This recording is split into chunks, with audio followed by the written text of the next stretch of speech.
Chris Dancy, good to see you in Stockholm, man. Hi, it's great to be back. Man, I tell you what, so we were talking before we came out to the conference. It's funny what you learn about people, and you and I are only a year apart, right? Yep. We're part of the 80s. I have to ask, hair bands, were you a hair band guy or not? Duran Duran, but that's more yacht rock. But I guess if I had to pick a hair band, probably Poison or late 80s Guns N' Roses. GNR, yeah, GNR. I was actually supposed to go to a GNR concert 2 weeks ago, but it was kind of funny in Phoenix. They didn't expect our baseball team to make it as long as they did into the series, and so GNR was supposed to play at the baseball stadium, and they had to cancel the GNR concert because they didn't expect our team to go actually that far. So I thought that was kind of funny. Yeah, I was a Def Leppard guy, still an AC/DC guy. Yeah, still listen to those guys. Funny thing, if you read my book, Yep. Little plug. No, I'm not kidding. You can't even buy it anymore. In 1982, I think my mother wrote to Michael Jackson. Well, I tried to write. Michael Jackson didn't answer. She wrote to his manager's secretary at her home address that she got from a white pages she mailed away for. Yeah. We got a letter back, and then in 1983, my mother and I flew out to meet Michael and his family before Thriller blew up. And then all through the 80s and early 90s, I went to Japan, New York, following Michael Jackson on tour as he gave my family tickets. No kidding. Did you go to the Michael Jackson show in Vegas at all? There was a no, it's like Oh, you mean posthumously. like, The post. No, I thought you meant like he. Oh yeah. no, it was a. There was He's been dead for a while. Yeah. No, there's a Cirque du Soleil show. Yeah, It's yeah, great. yeah. Yeah. I went and saw it. My daughter and I went and saw it. That was It's pretty great. cool. Yeah, So it's great. So I was at the funeral. oh, were you really? Last year, I was invited by his family to the 40th party at their house. Really? Yeah, I've got I knew you pictures were of an me online. A-lister, but I didn't know you were like an A-plus lister. No, I'm a D-list internet celebrity, but I'm an A-plus 80s pop icon celebrity. They're like, this guy stalked us, so we might as well have him come to the. Yeah, I had the largest Michael Jackson collection in the world until the early 90s, and then someone from Russia flew in and bought it. Most stuff given to me from Michael. No kidding. Yep. Oh, that's pretty cool I stuff. still have some things, just because of a sentimental. But, yeah. Oh my gosh. So how many concerts would you say you went to? Michael's concerts, all of them in the United States. He my flew me gosh. everywhere. He flew me to Japan to see him when he kicked off the show in '87. That is nuts. Yeah, it was pretty cool. That is nuts. So this is all kind of before and maybe right before you became one of the most connected men in the world. That was the right? early 2010s, way after that. But interestingly enough, that whole parallel, so in the early 80s, when I had this massive collection that got me the introduction to Michael Jackson and the relationship with him, I kept it on a Lotus 123 spreadsheet. Right.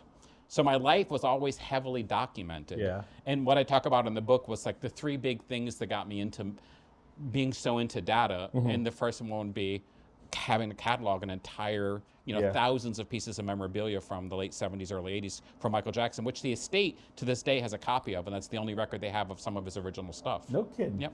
Well, I've followed you since. I remember when this announcement came out, people were talking about there's this IT professional who is basically going to measure and connect everything. So I do have a question. How are you connected right now? Oh my gosh, right now I have a posture band on to help me sit straight. My glasses have sensors and computers in them, and my watch, and then I keep something in my pocket that watches what I say and gives me feedback on my mood depending on the types of words I'm using, the tone I'm using, how fast I'm speaking.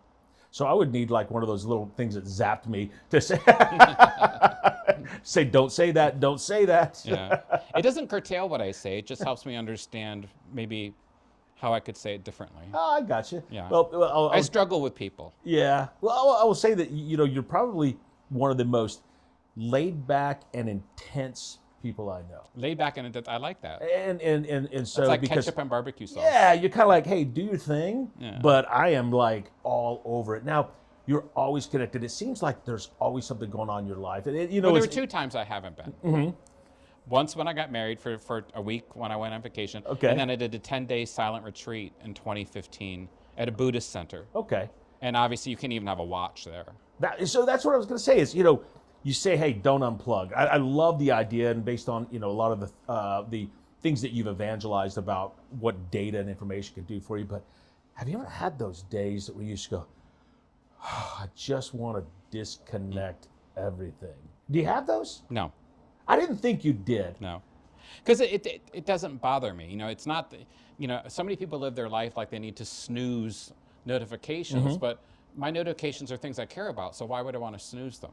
Right. You know, I take time to deliberately work with technology in a way that it reflects my values. You know, when you think about the types of governance and the things we talk about in ISACA with trust, you know, I make sure the things that enter my purview of attention are things I trust and value. You know, it's not just trust, but it's value too. So you wouldn't want to snooze that.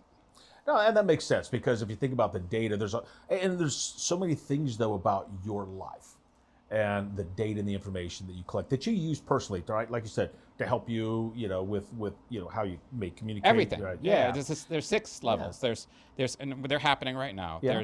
There's time. So time is everywhere. There's place. There's activity. We're sitting, standing, walking. There's biology. Right. There's Okay. an environmental, and those 6 that kind of stack of pieces of information, you can pull a thread through it, and if you take a piece of data from every single piece of that stack, you can literally recreate any moment in time and go back or forward. So right now it's just a bunch of information laying around in this space that I don't know. I can see it. Right. Yeah, and that's one of the parts that that I try to go through because you know I only think in a couple dimensions at a time because I haven't really broadened my thinking around those pieces. And so you've even mentioned, I believe you mentioned in your book, I know you say it on your website, is you know this collection of information. Really, one of your intents was to make yourself happier and healthier, and you share this information to help other people make themselves happier and healthier, right? Yeah. Yeah. Well, I mean, you have quantified self, which is kind of the first level. Those are people who just track anything from their sleep to their calories. Pretty, you know, pedestrian stuff. Then you've got biohackers, which are people who take that maybe a step further. They're kind of like regular hackers, but they're biohackers. And I know my sleep and my health, so I'm going to try to do these things to enhance it. You know, from there you kind of move forward to, you know, people who are more what you would call, you know, truly cybernetic, so people who enhance or merge with technology. After that, you move into people who are embrace transhumanism, so people who see their physical body as a place to stop, or a place not to stop, but to actually move forward through. And then you've got people who are very into, you know, the technology of gods and goddesses and what it means to truly evolve into something greater. Yeah, yeah. Well, you've collected. I love listening to when you were talking about there was a need or information that you might have that you might be able to use, and so you create this new system or this new tool or something. So you've got this collection of all these things out there. Well, your body's a lot like an IT department. There's a lot of data silos, right? You've got your biological data silo. You've got your environmental data silo. And I think if people cared about their lives as much as they care about their work or their laptop, they'd be a lot happier. But I think it feels almost unhuman to talk about the data of a person. But it's funny. We're not afraid to do it when you're sick. We're not afraid to do it when you're dying. We're not afraid to do it when you're first born. But the rest of the time, we have to pretend that you don't exist and don't need anything. And I think that's just the wrong way to approach being human. Yeah. Yeah. Well, Sorry. No. That makes sense. Well, so can you take that? So as humans, we can learn a lot of information, a lot of things about that. Could a business use the same information or the type of information to make the business more aware, more self-aware? Is that something that you're like, hey, that's not where I want this to go? I've literally helped a lot of businesses do that. You know who does it all the time is HR. Yeah. You know, HR uses a lot of behavioral heuristics and biological heuristics, especially when it comes to countries that have to deal with insurance and self-insured insurance plans, and employee retention often goes around these statistics. Where I've always really advocated, especially when you get into the world of IT, is, you know, again, we need to, controversial, but we need to treat people like we treat managed nodes. And, you know, we wouldn't leave a managed node unpatched. We wouldn't leave it documented. We wouldn't leave it not connected and understood where it lives in a CMDB or in a service catalog. Same thing with people. And I just think if we kind of looked at the holistic approach to that and say, because again, if you look at today in today's world, you know, people need so many different accommodations, whether it be for neurodiversity or some other type of physical disability. You know, those are the types of things that are important. You wouldn't send just a laptop to someone else saying, do you need a mouse? Do you need a trackpad? You know, but we don't, you know, but now we might say, do you need an ergonomic desk? There's just so much involved in being a truly connected, compassionate human being that we forget about on IT, because all we do is worry about the devices.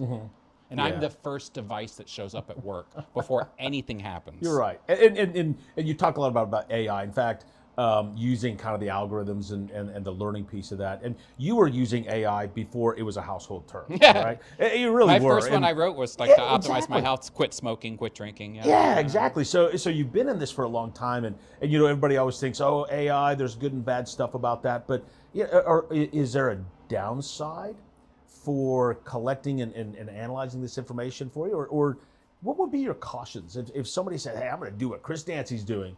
What would you say? Hey, before you go, know this. I mean, I think the most important thing to know when getting to know yourself is that it'll never be done. Okay.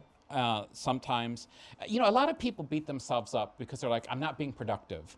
And I always have to remind people the most productive thing you can do is be okay with not being productive. Yeah. So much of our mind is spent wondering why we don't or can't instead of wondering why we need to. Instead of wondering why you can't get more done, wonder why you need so much rest. If you figure out why you need the rest, you will get more done. When getting started being a Chris Dancy or any type of thing, I think the first thing is just surrender to the fact that it's okay to be completely messed up in the process. Be ready to see. Yeah. And one of the things that resonate with me that you say that I truly, truly like is, I believe it's don't value your schedule your values. I thought that was really cool. And you I have a bunch of those. Yeah, you have a lot of great quotes. The aphorisms. Yeah, and there's one area that not a challenge, just more of a, hey, I want to dive into this. You say, hey, your values don't change, and I thought, and I was thinking about that. I said that on stage. That was a mistake. Oh, okay. Values change historically every 20 years, just culturally. Yep. And also values will change within people if there's a major life event, There so we a go. death, etc. Yeah. A major move. Your values will shift then too, but your core values, and they get rearranged. If someone's sick, maybe health becomes more important than home. Yeah. But again, people confuse values and beliefs all the time. So it makes sense, because I was thinking to myself, hang on a second, I value friendship differently today than I did when I was 60 years old. I value financial stability different, right? There's a lot of things that they may be the same values, but maybe it's just the different way in which I measure them. But I really like the fact, and it really made me think is, you kind of think about that. What was the quadrant that said, do the most important things that need to be done first, right? That helps you look at that. But I think what I often do is I get wrapped up in that contract with a client, right? Or that, and I don't focus on those things that are as important to me. But for me, working for that client is a valuable time spent for me. For the last 10 years, I've made sure my clients are my client contracts. I mean, ISACA Sweden will tell you, I tried to cancel coming. Yeah. My values come first. And I think when people notice that, they realize, I want to work with him. It might make working with me harder, but you want to be around people who understand what they want. Right. Some of the hardest things I've done in life is to be close to people who weren't sure and drug me through their decision process.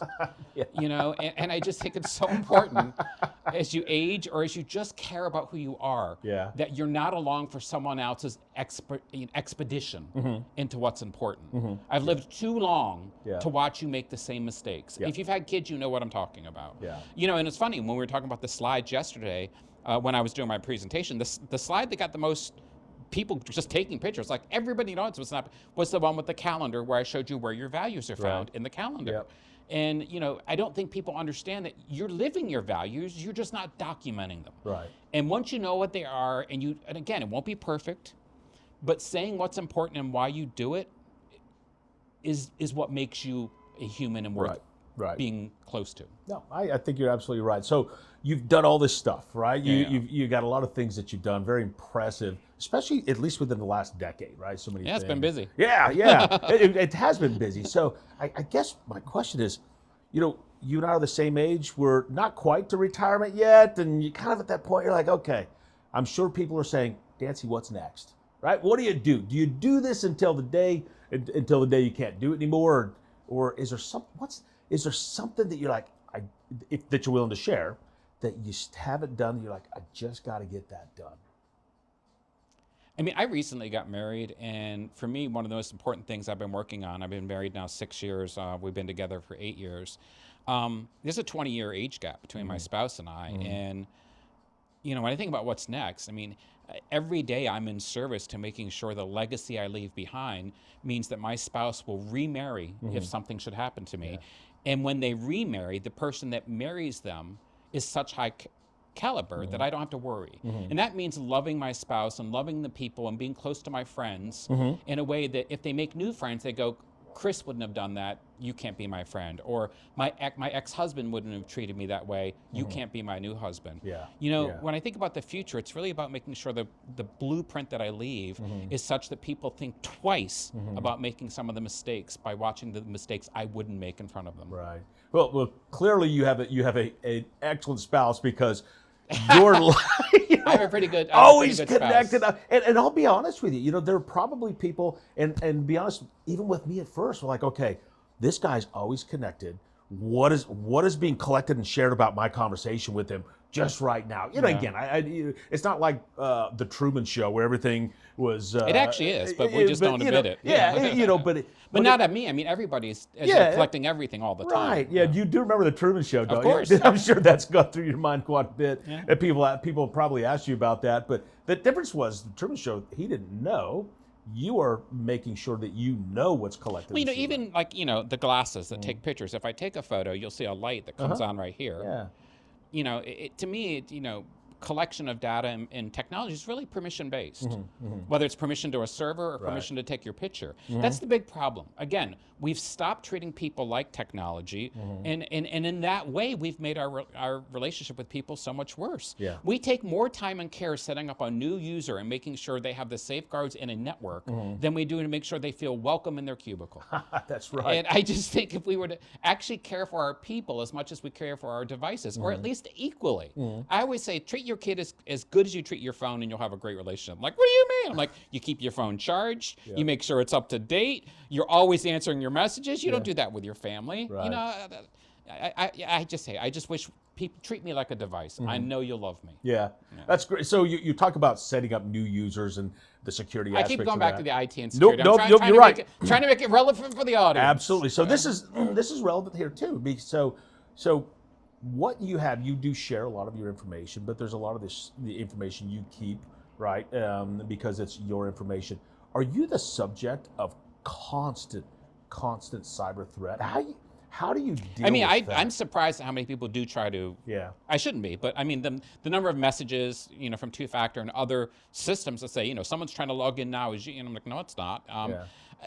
No, you know, again, I think there's a lot more hacking people could do toward me. But again, I think I'm relatively uninteresting, you know, to the average person. If they're kind of hacking them, my tax returns are online. I mean, there's nothing about me like literally there's a video of my house I just posted where you could walk through every room. Like someone could walk in and they could walk in and steal everything anyway. You know, to me, privacy didn't exist 100 years ago. We had no concept of it. Word not even in the vocabulary. Yeah, right. 100 years from now, we won't use the word again. Yeah.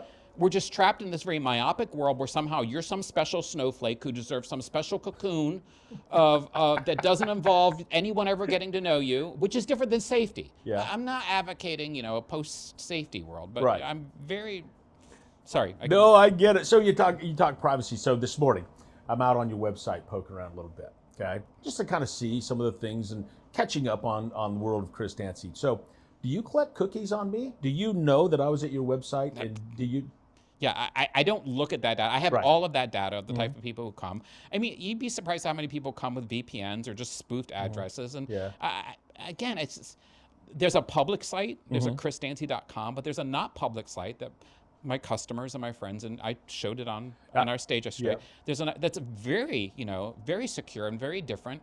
But again, I don't think that's any different than, I don't know.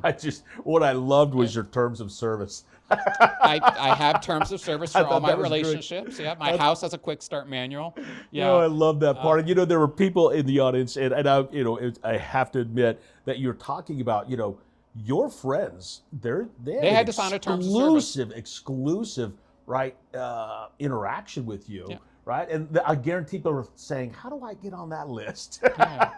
Well, again, I don't think. I mean, it sounds funny, have a terms of service, but really, when you tell people, you know, again, my SLAs for my, and I literally have an SLA for my friends, family, and partners. You know, how quickly I'll return. Setting expectations is not something that needs to be exclusive to governance or corporations. You know, last night when I got an email about this interview, I tried to answer it within 5 minutes. I think.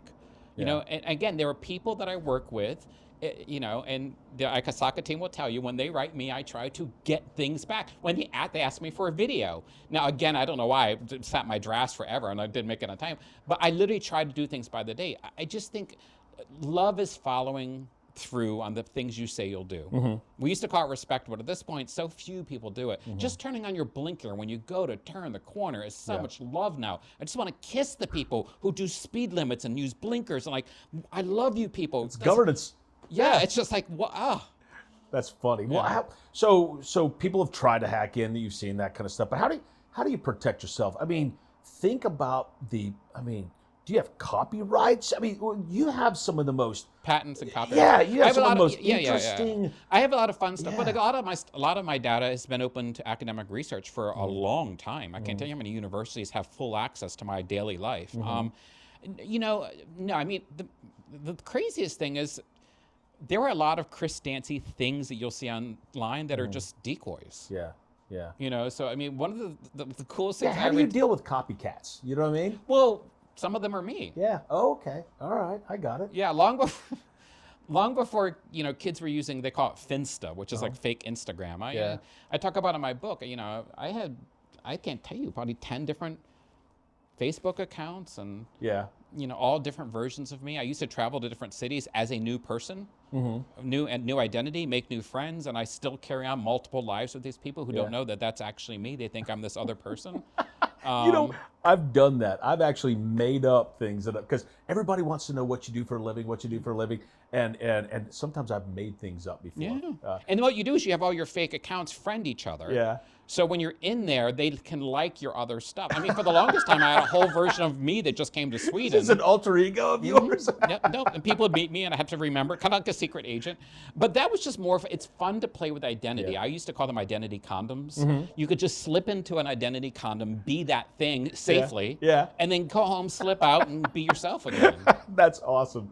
I love it, man. That is well. Okay, so I wish this was still for sale because I cover all of this in there. Well, actually, you have it. It's on your website, though. I think it might still be for sale. And it just came out on Spotify. So if you're a Spotify, we're in Stockholm. Yeah. So if you're a Spotify subscriber, I know you can listen to it there. Yeah. And I read it. You get 8 hours of me sounding gayer than hell.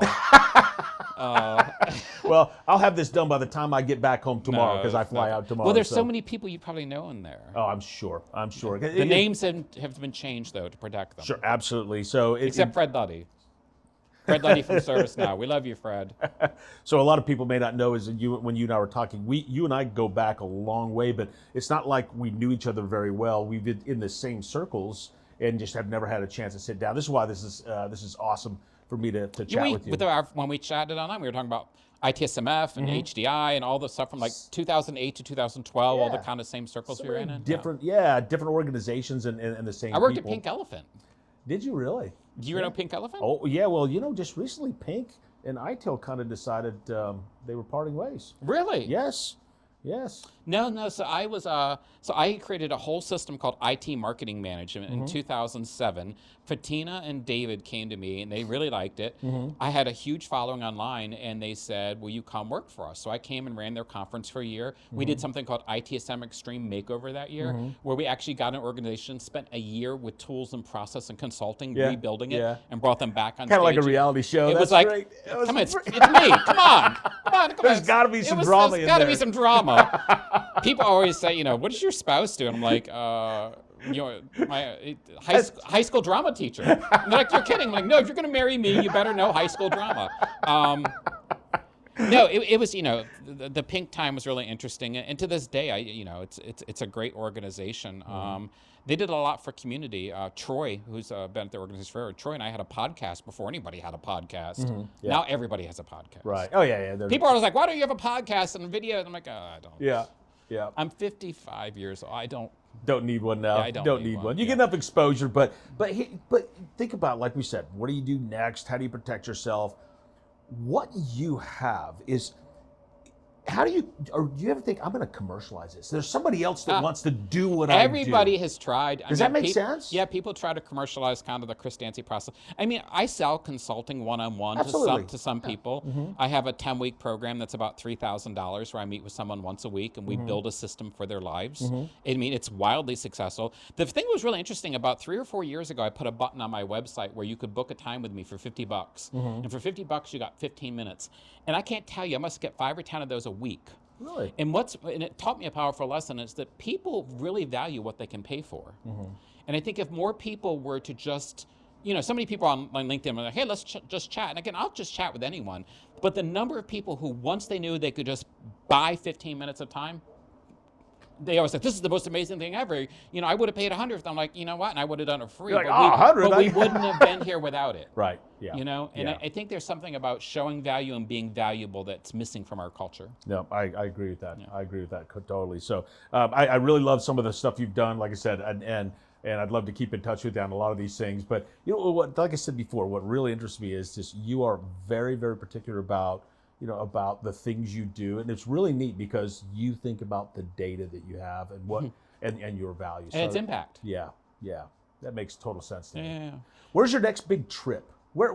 I'm like, you've been everywhere. You've been everywhere. I shouldn't even be here.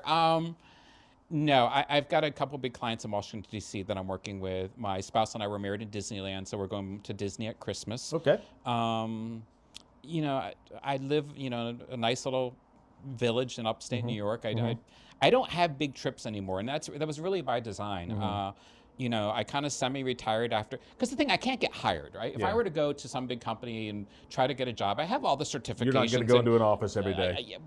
Who would? Yeah. Once you can Google someone who has my level of Google ability, seriously, Googling Chris Dancy, you're most connected. This every country, videos, and it's just nuts.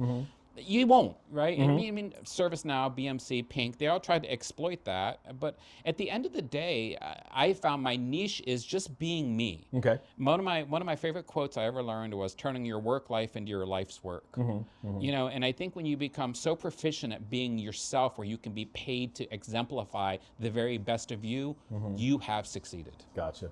Hey, I do have a request for, if you don't mind. Sure. I know that you do this thing called phone palmistry. Oh, no. And yes, I know, but your specialty is iPhones. I do them all. Okay. Yeah. Do you mind, and I may ask later on that this not be published based on what you're about to tell me. Would you mind giving me a palmistry? I actually did a palmistry yesterday on stage for somebody, and it was pretty wild. Okay. Right-handed or left-handed? Right hand. Okay, so we'll show the audience your phone. This is so everyone knows the screen that I'm looking at. All right, right-handed. So the first thing I noticed about your phone is the gradient nature of the screen. So you're someone who's very in tune with the natural rhythms of things. Because you're right-handed, your right hand comes in right across the screen and goes right to contacts and maps. So very focused on people and places. Okay. You're very hyper-connected to people and places. Your memories are formed in those things. You don't spend a lot of time inside your head worrying about how things should or shouldn't have been. The audible is right underneath those. Yes. So you're voracious, someone who voraciously looks to understand and expand your knowledge. But strangely enough, the thing that's farthest away from your thumb is Outlook and Gmail. So again, having 2 email clients on your home screen says volumes about most people. But you do struggle from time to time separating kind of work and home, and you know that. Yeah, you nailed it. You absolutely nailed it. Yeah, that's good. Yeah. Anyway, so I remember you talking about that. So one of the things I went to your website for this morning was to see the palmistry, right? There's a whole phonepalmistry.com. There's a whole site where actually people submit, and then I read the phone, and if they want to publish, I publish. It's all anonymous. Yeah. But yeah, I mean, CIOs and CEOs are some of the most psychotic people. Actually, their phones are always just. I'm always like, you're an executive manager. Yeah, how did you know? I'm like, look at this. The other thing is, like, I go to medical schools and teach doctors who have unresponsive patients. The scariest phones I've ever seen are actually psychiatrist phones. They always have the stock. You know how like a phone comes when it's brand new? Yeah. And they put everything on the second screen. Yeah. So, and people who do that, they have this whole kind of idea of like how they live is like, the way it looks out of the box, right? That's the way they have to be as their jobs, but their phones are literally the same. Yeah, but they put it all, I get you. So it's one layer deep. Exactly. But like on my phone, it's always just a bunch of information about kind of Widgets, I guess. Right? Yeah. I'm all widgets. Like Yeah. right now, where the sun is, where the moon is, Yeah. what's coming up in In the the next moment. minute. Yeah. Yeah. My home screen's That's very very that. cool. That's Yeah. very My cool. spouse has nothing on their home screen. Yeah. Yeah. So I know you're pretty deep in obviously technology, and Monir was talking earlier before we started this. We were talking about technology and how we've said, hey, everybody, we want our children to be in, deep in technology, and then a few years later we say, oh, our kids are spending too much time on the screen, and we're literally maybe having health issues because of that. Any thoughts on that? I think we're having health issues because we spent 10 years telling kids to get off their phones and then spent 3 years during the pandemic saying, just be on your phone. Get back on. You cannot spend a decade pathologizing something and then telling people it's okay. You can't say drunk driving is bad, then say go out and drink. Yeah. And that's what we've done with technology. We spent a decade telling people your phone is toxic, it's killing you. Your computer usage is toxic and it's killing you. Social media is bad and it's killing you. And then we locked people in their homes for a year and a half saying, use nothing but social media and your phone. And the outrageous amounts of depression and anxiety that we're seeing is a direct response of people cannot have this idea that their life is ruined because of technology and now become physically dependent on it, which is exactly why I wrote a book called Don't. Because again, it's real easy to not unplug once you don't hate unplugging. Yeah. People are afraid of it. That's why I asked you, do you ever say, I just want to unplug? But your answer was no, because I know that's so many where it gets important. people who get stressed about they go on vacation and they, I'm not going to use my phone, but then they're just thinking about your phone. Yeah. There's nothing more intoxicating than a lover you can't see. Yeah. So just putting your phone away or hiding all your messages won't solve a thing. Yeah. Have that daily, frequent touch if you need to, but just be okay with you are living the best way you can, and the people around you know that, and they want the best for you, and it might not be right for everyone, but there's 8 billion people on Earth. Somebody will love you for who you are right now. Yeah. Actually, that is a really good way to kind of wrap up, I think, because I was going to ask you if you had, is there something that you're like, man, I wish this would have come up in this conversation that I'd like to share? That may be it. I never know what's going to come up in conversation. Yeah. I guess, are you okay? You know what? I'm good. Okay. I'm good. That's the only thing that didn't come up I wondered about. Feel good. I'm comfortable. I'm happy. Yeah.